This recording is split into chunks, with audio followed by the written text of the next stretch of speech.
ইনকিলাব মঞ্চের মুখপাত্র শরীফ ওসমান হাদী মারা গেছেন। সিঙ্গাপুরে চিকিৎসাধীন অবস্থায় তিনি ইন্তেকাল করেছেন।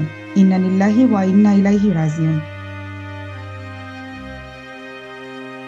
সিঙ্গাপুরে ওসমান হাদীর চিকিৎসার দেখভালের সঙ্গে যুক্ত থাকা পররাষ্ট্র মন্ত্রণালয়ের একজন কর্মকর্তা বৃহস্পতিবার রাত 10টার দিকে বিষয়টি নিশ্চিত করেছেন। ইনকিলাব মঞ্চের ফেসবুক পেজে ওসমান হাদীর মৃত্যুর খবর জানানো হয়েছে। গুলিবিদ্ধ শরীফ ওসমান হাদীর শারীরিক অবস্থা অত্যন্ত সংকটাপন্ন বলে গতকাল জানিয়েছিল প্রধান উপদেষ্টার প্রেস উইং। ওই বার্তার পর থেকে ওসমান হাদীর শারীরিক অবস্থা নিয়ে শঙ্কা বাড়ছিল। অনেকেই সামাজিক যোগাযোগ মাধ্যমে পোস্ট দিয়ে শঙ্কার কথা জানান। ঢাকা ৮ আসনের সম্ভাব্য স্বতন্ত্র প্রার্থী শরীফ ওসমান হাদী নির্বাচন করার জন্য প্রচার চালাচ্ছিলেন। গত শুক্রবার দুপুরে পুরানা পল্টনের বক্স কালভার্ট সড়কে তাকে গুলি করে পালিয়ে যায় দুর্বৃত্তরা। মাথায় গুলিবিদ্ধ হাদীকে গুরুতর আহত অবস্থায় ঢাকা মেডিকেল কলেজ হাসপাতালে নেওয়া হয়। পরে সেখান থেকে নেওয়া হয় এভারকেয়ার হাসপাতালে।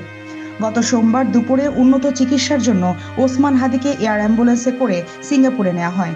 তার সঙ্গে তার ভাই ছাড়াও বাংলাদেশি চিকিৎসক ও নার্সরা গিয়েছিলেন।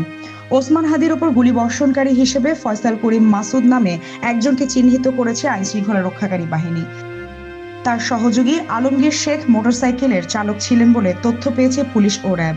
এই দুইজন অবৈধভাবে সীমান্ত পাড়ি দিয়ে ভারতে পালিয়ে গেছেন বলে তদন্ত সংশ্লিষ্ট কয়েকটি সূত্র জানিয়েছে। ওসমান হাদীর ওপর হামলার ঘটনায় এখন পর্যন্ত 14 জনকে আটক ও গ্রেফতার করেছে পুলিশ এবং র্যাব। তাদের মধ্যে ফয়সালের বাবা মোহাম্মদ হুমায়ুন কবির ও মা মোসাম্মদ হাসি বেগম, স্ত্রী শাহেদা পারভিন সামিয়া ও শ্যালক ওয়াহিদ আহমেদ শিপু রয়েছেন।